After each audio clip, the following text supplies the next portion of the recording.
सभी को जय हिंद। आज के इस वीडियो में हम बात करेंगे एनसीसी एंट्रेंस एग्जाम में हमें क्या क्या पढ़ना चाहिए।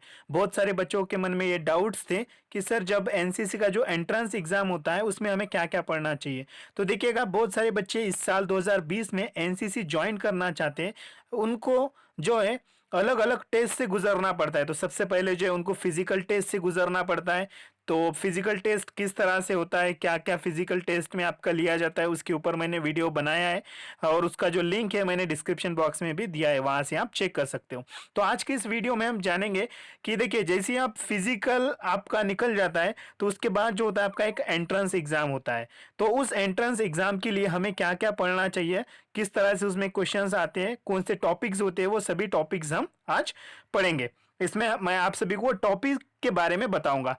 तो आप सभी को मैं पहले ये बता दूं वीडियो स्टार्ट करने से पहले, जो बच्चे ऑलरेडी एनसीसी में है वो ना देखे तो भी चलेगा इस वीडियो को। ये वीडियो उन नए बच्चों के लिए जो एनसीसी को ज्वाइन करना चाहते हैं 2020 में। तो चलिए वीडियो को स्टार्ट करते हैं। तो रिटन टेस्ट टॉपिक, तो देखिए रिटन टेस्ट के कौन से टॉपिक है आपको जो इंपॉर्टेंट है वो पढ़ना चाहिए एनसीसी एंट्रेंस एग्जाम के लिए। तो सबसे पहला टॉपिक है एनसीसी। ठीक है, आप सभी को जो है एनसीसी की स्थापना कब हुई, एनसीसी की हिस्ट्री क्या है, स्ट्रक्चर ऑफ एनसीसी, एनसीसी का स्ट्रक्चर क्या है, जैसे कि इसमें कितने डायरेक्टरेट है, कितने बटालियन है, कितने यूनिट्स है, इसके बारे में आपको पता होना चाहिए। उसके बाद में एनसीसी डीजी, ठीक है, एनसीसी के डीजी डायरेक्टर जनरल कौन है, उनके नाम आप सभी को पता होना चाहिए। और उसके बाद में एनसीसी का एम, एनसीसी का उद्देश्य क्या है, इसके बारे में भी आपको पता होना चाहिए। तो सबसे पहला टॉपिक है एनसीसी। एनसीसी में आपको क्या क्या पढ़ना है, एनसीसी की स्थापना कब हुई, एनसीसी की history, structure of NCC, NCC DG, NCC M, ये सब कुछ चीजें आपको इसमें पढ़ना पड़ेगा। चलिए, उसके बाद सेकंड नंबर का जो टॉपिक है वो है जीके, जनरल नॉलेज। अब जनरल नॉलेज में आपको क्या क्या पढ़ना है, देखिए जनरल नॉलेज में तो बहुत सारे टॉपिक आते हैं, लेकिन मैं आप लोगों को सजेस्ट करूंगा कि आप ज्यादा से ज्यादा जो ध्यान है आपका वो पॉलिटी के ऊपर दो। ठीक है, राजनीति। तो पॉलिटी में आपको क्या क्या पढ़ना है, भारत के राष्ट्रपति कौन है, भारत के पंतप्रधान कौन है, भारत के गृह मंत्री कौन है, भारत के डिफेंस मिनिस्टर, रक्षा मंत्री कौन है। तो जितने भी मिनिस्टर है उन सभी को आप अच्छे से पढ़ लो। ठीक है, तो उसके बाद में थर्ड नंबर का जो टॉपिक है वो है भाई डिफेंस। ठीक है, थर्ड नंबर का टॉपिक कौन सा है, डिफेंस। अब डिफेंस के टॉपिक में आपको क्या क्या पढ़ना है, तो डिफेंस के टॉपिक में जो आपको Indian army, Indian navy, Indian air force, इन तीनों सेनाओं के बारे में पढ़ना है। उसी के बाद उन तीनों सेनाओं के जो चीफ है, ठीक है, जैसे कि आर्मी के जनरल होते हैं, नेवी के एडमिरल होते हैं और एयरफोर्स के जो होते हैं वो एयर चीफ मार्शल होते हैं, उनके नाम आप सभी को पता होना चाहिए। उसके बाद आर्मी, नेवी और एयरफोर्स की हिस्ट्री आप सभी को पता होना चाहिए। ठीक है, फिर आपको जो है important day, Indian army day हम कब सेलिब्रेट करते हैं, इंडियन नेवी डे हम कब सेलिब्रेट करते हैं, इंडियन एयरफोर्स डे हम कब सेलिब्रेट करते हैं, उसके बारे में भी आप सभी को पता करना चाहिए। उसके बाद 5 नंबर का जो इसमें 5 नंबर का टॉपिक है कमांड। ठीक है, इंडियन आर्मी के कितने कमांड है, इंडियन नेवी के कितने कमांड है, इंडियन एयरफोर्स के कितने कमांड है, वो कमांड कहाँ पे स्थित है, ये सभी भी आपको है ना पहले से प्रिपेयर करना पड़ेगा। ठीक है, उसके बाद में जो है 6 नंबर का टॉपिक वॉर। ठीक है, वॉर, इसमें भारत पाकिस्तान युद्ध कब हुआ, भारत चीन युद्ध कब हुआ, ये जितने भी हमारे वॉर हुए अभी तक, कारगिल युद्ध कब हुआ, ये सभी वॉर के बारे में आपको पता होना चाहिए। यही क्वेश्चन आपके जो एंट्रेंस एग्जाम में आते हैं।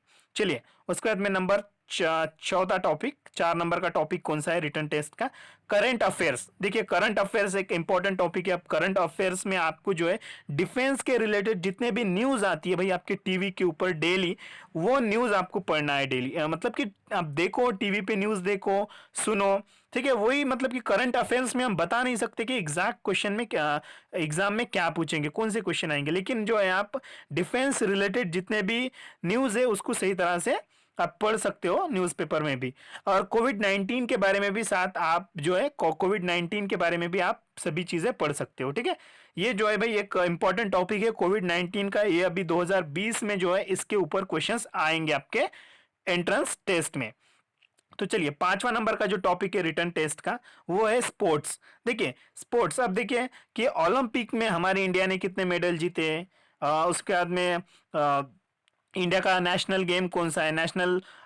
उसके बाद हम बात करेंगे कि इंडिया के कौन से इंपॉर्टेंट गेम्स हैं, ठीक है, उनके उनसे रिलेटेड ट्रॉफीज कौन सी है, ठीक है, भारत ने कितनी बार क्रिकेट में वर्ल्ड कप जीता है। ये जो है जितने भी स्पोर्ट्स के रिलेटेड जो होते हैं वो टॉपिक जो है आपको क्लियर करना पड़ेगा, ठीक है।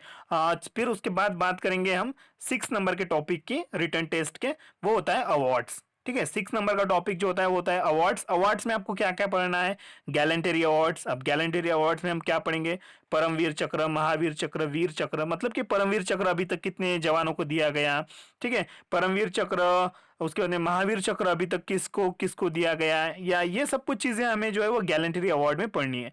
उसके बाद बात करेंगे कि नॉन गैलेंटरी अवार्ड। अब नॉन गैलेंटरी अवार्ड में हम क्या पढ़ेंगे, भारत रत्न, भाई अभी तक भारत रत्न कितने लोगों को दिया गया है, उनके नाम क्या है, ठीक है, ये पढ़ो। और साथ में पद्म विभूषण, पद्म भूषण, पद्मश्री, ये अवार्ड्स जो है किसे दिए गए, इसके बारे में भी आप सभी को पता होना चाहिए। फिर उसके बाद में आपको पढ़ना है नोबेल प्राइज, ठीक है, नोबेल प्राइज किसको दिया है, किस चीज में उनको नोबेल प्राइज दिया गया है, तो ये सभी चीजें जो है आपको पढ़ना है। तो देखिए आपका जो एनसीसी का एंट्रेंस एग्जाम जो होता है वो 100 मार्क का होता है, कई जगह पे 100 मार्क्स का भी हो सकता है, कई जगह पे 50 मार्क्स का भी होता है। मतलब कि हम बोल सकते हैं कि उसमें तकरीबन 100 क्वेश्चन या 50 क्वेश्चंस होंगे, ठीक है। तो इन 6 टॉपिक्स को मिला करके जो है आपका जो एग्जाम जो होता है वो कंडक्ट किया जाता है, ठीक है। ये इन्हीं टॉपिक्स में के जो क्वेश्चन है आपके एग्जाम में आने की संभावना होती है। अब इसमें कौन से टॉपिक्स है, फिर एक बार मैं रिवीजन के तौर पे आप सभी को बता दूं।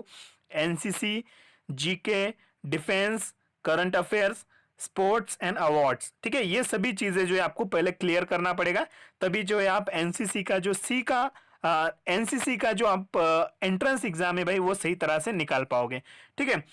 देखिए उतना कुछ एग्जाम जो होता है वो एकदम इजी होता है, ज़्यादा हार्ड नहीं होता है, आप आराम से निकाल पाओगे, लेकिन जो है आपको थोड़ा सा पढ़ना पड़ेगा उसके लिए। और ज़्यादा डिफिकल्ट भी नहीं है, इजी है, आप पढ़ सकते हो, आप कर सकते हो, ठीक है। तो आई होप कि आपको वीडियो में दी जानकारी समझ में आई होगी। इसी तरह की नई नई जानकारी पाने के लिए आपके अपने यूट्यूब चैनल को सब्सक्राइब करके बेल आइकन को प्रेस कर दो।